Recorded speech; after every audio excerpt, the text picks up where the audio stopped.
Hi. അപ്പോൾ ഇന്ന് ഒരു കോഫ്ത ഗ്രേവിയാണ് ഉണ്ടാക്കാൻ പോകുന്നത്. ബീഫ് വെച്ചിട്ടാണ് ഞാൻ കോഫ്ത ഉണ്ടാക്കാൻ പോകുന്നത്. അപ്പോൾ കോഫ്ത എന്താണെന്ന് അറിയാത്തവർക്ക് വേണ്ടി പറയാണ്. കോഫ്ത എന്ന് പറയുന്നത് മീൻസ് ചെയ്ത് ബീഫോ ചിക്കനോ അങ്ങനെ എന്ത് വെച്ചിട്ടും ബോൾസ് ആക്കി ഉണ്ടാക്കുന്നതാണ് കോഫ്ത. കോഫ്ത യൂഷ്വലി മീറ്റ് വെച്ചിട്ട് ചെയ്യുന്നതാണ്. മീറ്റ് ബോളിനാണ് ഈ കോഫ്ത എന്ന് പറയുന്നത്. അപ്പോൾ ചിക്കൻ, മട്ടൺ, ബീഫ് അപ്പോൾ എന്ത് വേണമെങ്കിലും യൂസ് ചെയ്യാം. പിന്നെ മലായ് കോഫ്തയുണ്ട്. അത് പൊട്ടേറ്റോ, പനീർ അങ്ങനെ വെജിറ്റബിൾസ് യൂസ് ചെയ്തിട്ടും ചെയ്യുന്നതുണ്ട്.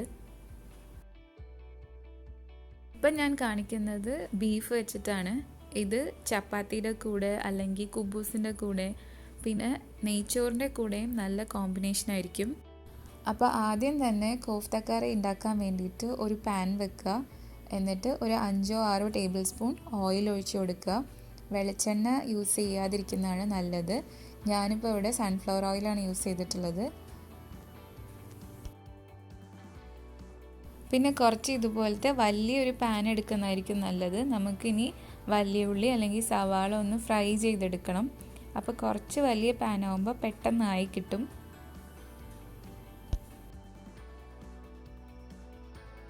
അപ്പോൾ ഓയിൽ നന്നായി ചൂടായി വരുന്ന സമയത്ത് വലിയ ഉള്ളി അല്ലെങ്കിൽ സവാള 2 എണ്ണം ഇതുപോലെ തിന്നായിട്ട് കട്ട് ചെയ്തത് ഇതിലോട്ട് ചേർത്ത് കൊടുക്കാം. ആവശ്യത്തിന് ഉപ്പും ചേർത്തിട്ട് നമുക്കിത് നന്നായിട്ട് ഫ്രൈ ചെയ്തെടുക്കണം. ഒരു ഗോൾഡൻ ബ്രൗൺ കളർ ആവുന്ന വരെ ഫ്രൈ ചെയ്തെടുക്കണം. ഇതാണ് ഇതിലെ മെയിൻ സ്റ്റെപ്പ്. അപ്പോൾ നമ്മൾ ബിരിയാണിക്കൊക്കെ ചെയ്യുന്ന പോലെ തന്നെ ആ ഒരു കളറായി കിട്ടണം.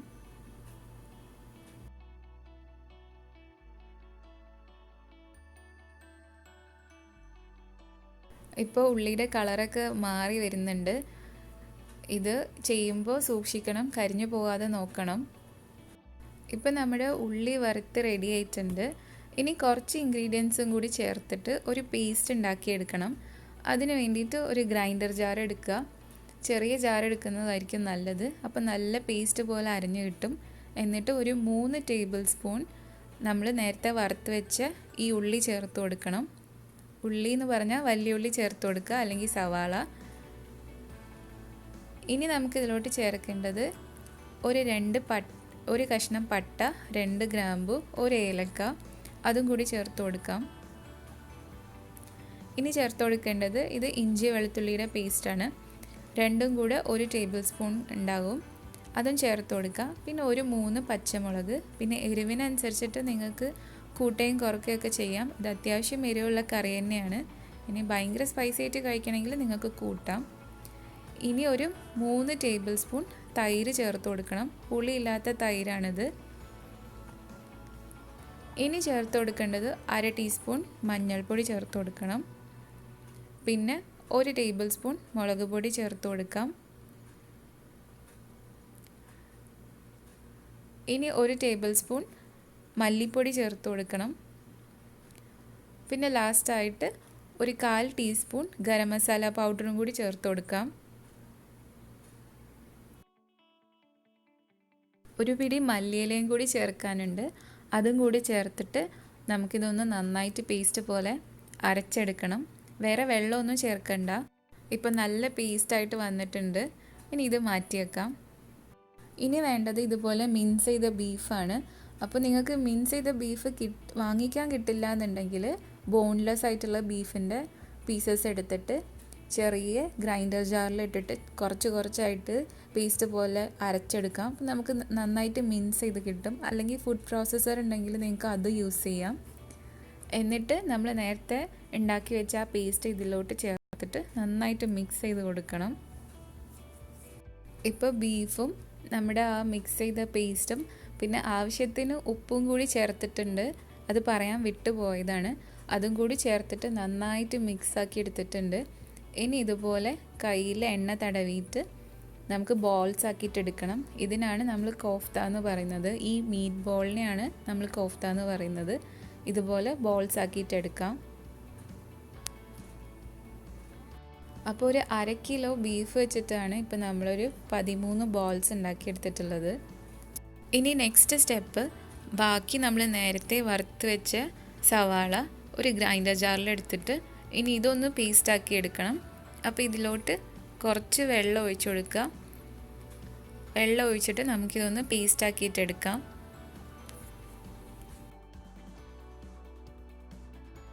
ഇനി നേരത്തെ വലിയുള്ളി ഫ്രൈ ചെയ്ത് ബാക്കിയുള്ള ഓയിലിൽ നമ്മൾ ഉണ്ടാക്കി വെച്ചിട്ടുള്ള കോഫ്ത ബോൾസ് ഇട്ടിട്ട് ഒന്ന് ഫ്രൈ ചെയ്തെടുക്കണം.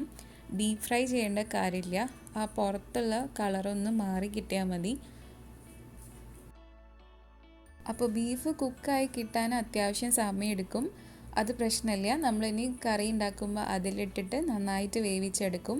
ഇപ്പോൾ ആ പുറത്തുള്ള കളറൊന്ന് മാറി കിട്ടിയാൽ മതി.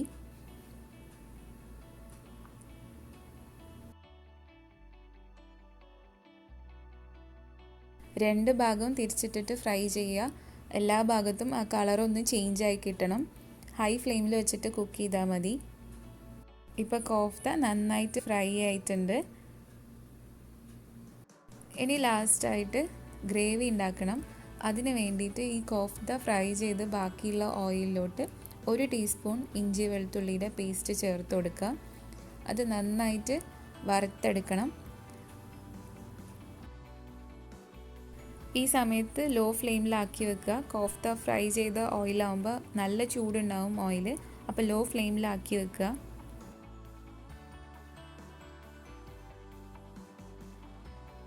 ഇനി ഇതിലോട്ട് ചേർക്കേണ്ടത് നേരത്തെ വലിയ ഉള്ളിയുടെ വറുത്ത് വെച്ചത് പേസ്റ്റ് ആക്കിയതാണ് ഇതിലോട്ട് ചേർത്ത് കൊടുക്കേണ്ടത്. അതും കൂടെ ചേർത്തിട്ട് നമുക്ക് നന്നായിട്ടൊന്ന് വഴറ്റി കൊടുക്കാം. ഇപ്പോൾ ആ വറുത്ത ഉള്ളിയുടെ ആ പേസ്റ്റും ഇഞ്ചിയുടെ വെളുത്തുള്ളിയുടെ പേസ്റ്റും ചേർത്തപ്പോഴേ നല്ല മണമാണ്.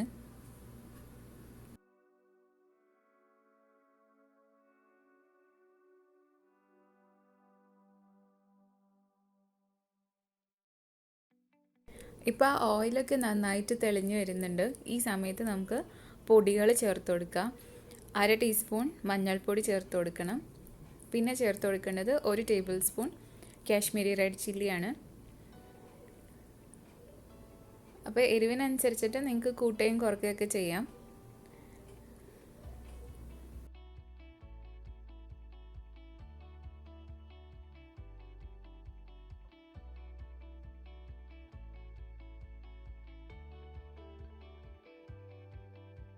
ഇനി നെക്സ്റ്റ് ആയിട്ട് ഇതിലോട്ട് ചേർക്കേണ്ടത് 1/4 കപ്പ് പുളിയുള്ള തൈരാണ്. അത്യാവശ്യം പുളിയുള്ള തൈരാണ് ഇത് ചേർത്ത് കൊടുക്കുന്നത്. അപ്പോൾ തൈരും കൂടി ചേർത്തിട്ട് നന്നായിട്ട് മിക്സ് ചെയ്ത് കൊടുക്കാം.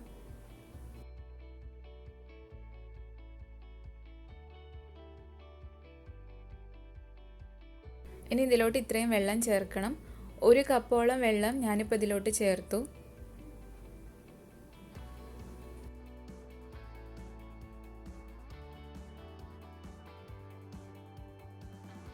മൊത്തത്തിൽ ഇതിലോട്ട് 1.5 കപ്പ് വെള്ളമാണ് ചേർക്കേണ്ടത്.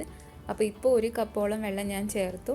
ഇനി നമുക്ക് നേരത്തെ നമ്മൾ ഉള്ളി പേസ്റ്റാക്കി വെച്ച ഗ്രൈൻഡർ ഉണ്ടെങ്കിൽ അത് കഴുകിയിട്ട് ഇതുപോലെ ചേർത്ത് കൊടുക്കാം. അതുപോലെ നമ്മൾ നേരത്തെ ബീഫിലോട്ട് മസാല ആക്കാൻ വേണ്ടിയിട്ട് ആ ഗ്രൈൻഡറിൻ്റെ ജാറുണ്ടെങ്കിൽ അത് കഴുകിയിട്ടുള്ള വെള്ളം ചേർത്ത് കൊടുക്കാം. അതിലൊക്കെ മസാല ഉണ്ടാവും, ഒഴിവാക്കേണ്ട കാര്യമില്ല.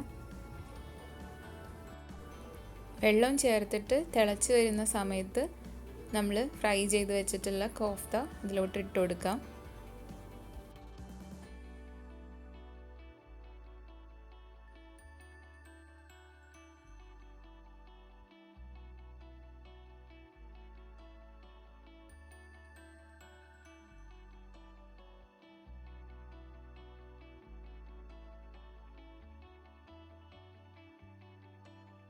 എന്തായാലും ബീഫ് കുക്ക് ചെയ്യാൻ ഒരു 30 മിനിറ്റ് എടുക്കും. ഇപ്പോൾ പെട്ടെന്ന് കുക്കാവുന്ന ബീഫൊക്കെ ആണെങ്കിൽ 30 മിനിറ്റ് എടുക്കും, അല്ലെങ്കിൽ അതിൽ കൂടുതലും സമയം എടുക്കും. അപ്പോൾ ഇടയ്ക്കൊന്ന് ചെക്ക് ചെയ്ത് നോക്കുക. 30 മിനിറ്റ് കഴിഞ്ഞാൽ ഒന്ന് ചെക്ക് ചെയ്ത് നോക്കുക. പിന്നെ അടി പിടിക്കാതെ നോക്കുകയും വേണം. ഇനി അടച്ച് വെച്ചിട്ട് കുക്ക് ചെയ്യാം. ഇപ്പോൾ ഏകദേശം പകുതിയോളം കുക്കായി വന്നിട്ടുണ്ട് ബീഫ്. ഈ സമയത്ത് 1 or 2 പച്ചമുളക് ഇതുപോലെ കട്ട് ചെയ്തിട്ട് വട്ടത്തിൽ കട്ട് ചെയ്തിട്ട് ചേർത്ത് കൊടുക്കുക. അതുപോലെ മല്ലിയിലയും ചേർത്ത് കൊടുക്കുക.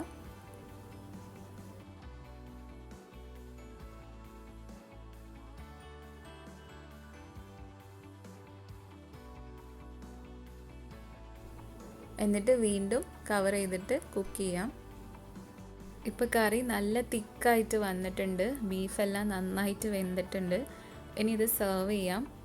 ഞാൻ നേരത്തെ പറഞ്ഞ പോലെ ചപ്പാത്തിയുടെ കൂടെ, പൊറോട്ടൻ്റെ കൂടെ, കുബൂസിൻ്റെ കൂടെയും പിന്നെ നെയ്ച്ചോറിൻ്റെ കൂടെയൊക്കെ നല്ല ടേസ്റ്റാണ്. ഇപ്പോൾ കോഫ്ത ഇതുവരെ കഴിക്കാത്തവരാണെങ്കിൽ എന്തായാലും ട്രൈ ചെയ്ത് നോക്കണം.